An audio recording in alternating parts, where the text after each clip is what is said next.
Ως επικεφαλής της Πλεύσης Ελευθερίας είχα σήμερα την χαρά και την τιμή να υποδεχθώ στη Βουλή τον Πρέσβη της Παλαιστίνης, προκειμένου να ακούσω όλα τα προβλήματα, όλα τα δράματα και την τραγωδία που βιώνει ο Παλαιστινιακός λαός, αλλά και να τον διαβεβαιώσω ότι όχι μόνο η Πλεύση Ελευθερίας, αλλά ο ελληνικός λαός στέκεται δίπλα στους Παλαιστινίους, ζει το δράμα τους, είναι αλληλέγγυος και τάσεται με την πλευρά της ειρήνης, με την πλευρά των αθώων, με την πλευρά των αμάχων, με την πλευρά ενός λαού που παλεύει για την ελευθερία του και είναι κατεχόμενος λαός εδώ και δεκαετίες. Πρότεινα στον κύριο Πρέσβη να παρακολουθήσει τη συνεδρίαση της Βουλής και τον συνόδευσα στην Ολομέλεια, όπου είχα την ευκαιρία να αναφερθώ στην τρομακτική δοκιμασία που βιώνουν οι Παλαιστίνοι και στο πεδίο της υγείας, με βομβαρδισμούς νοσοκομείων, με πλήρη έλλειψη φαρμάκων, καυσίμων, δυνατότητας λειτουργίας των υγειονομικών μονάδων, με επιθέσεις σε υγειονομικό προσωπικό. Είχα την ευκαιρία έτσι να θέσω μέσα στην Ολομέλεια της Βουλής αυτό το ζήτημα που η κυβέρνηση αποφεύγει.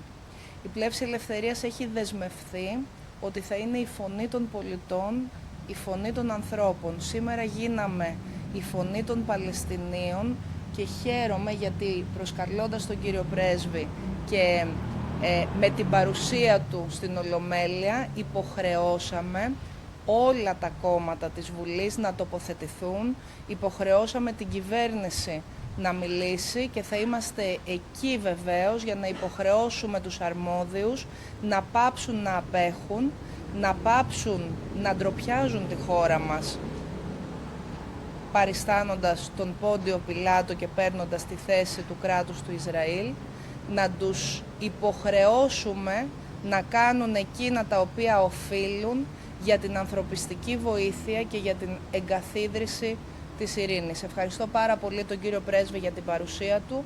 Η Πλεύση Ελευθερίας αυτού του είδους την αντιπολίτευση θα συνεχίσει να ασκεί για τους αμάχους, για τους αθώους, για τους ανθρώπους, για τους Παλαιστινίους. Ναι. Thank you, Mrs.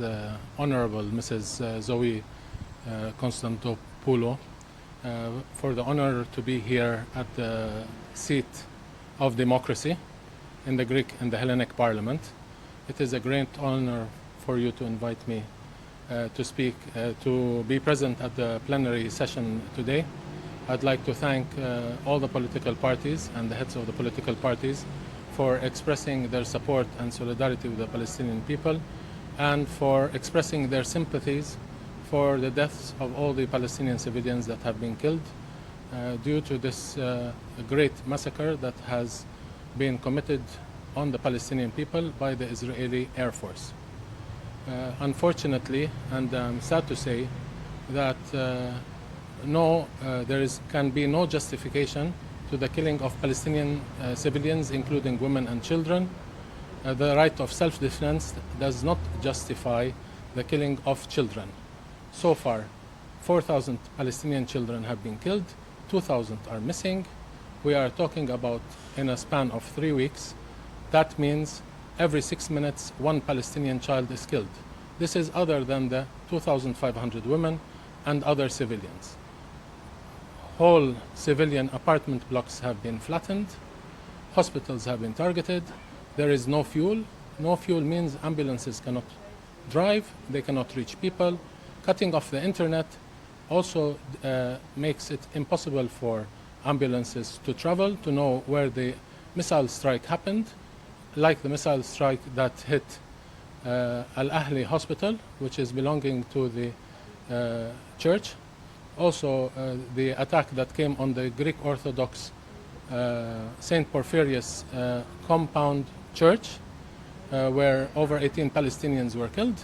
Yesterday, the vicinity of the Catholic Church in Gaza was bombed, and people were praying, and you could see glass flying all over the place from the windows that blew up. This is unacceptable. People should be held accountable. Nobody can go killing indiscriminately civilians and not be tried. The leaders of Israel should be tried for war crimes. They should not collude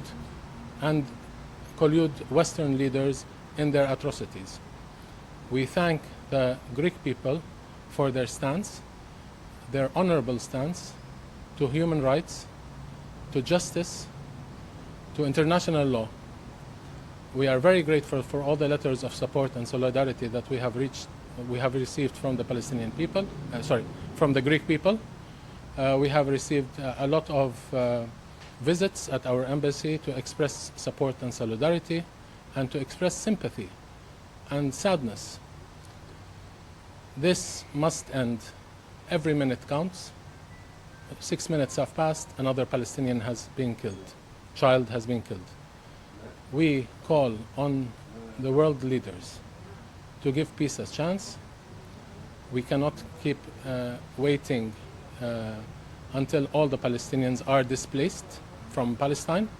2.5 million people are in the Gaza Strip, blockaded, with no food, no water, no electricity, no medical supplies. Until when are we to endure this? This situation didn't happen on October the 7th. This happened from 1948, over 75 years ago. We have been extending our hands of peace. President Mahmoud Abbas has been extending his hand of peace, but there is no Israeli peace partner. Yasser Arafat, he signed the Oslo Peace Accords in 1993, 30 years ago, and so far our legitimate right to self-determination has not been granted by the international community to have our independent state of Palestine on the internationally recognized pre-4th of June 1967 borders. Until when is the world going to watch our children die? If the world cannot, and I say it with a very heavy heart, if the world cannot protect our children, then I am sad to say that the humanity is heading in the wrong direction and is going in the grim direction. Thank you. Thank you, Mr. Thank you. Ambassador. I will escort. Okay. Thank you.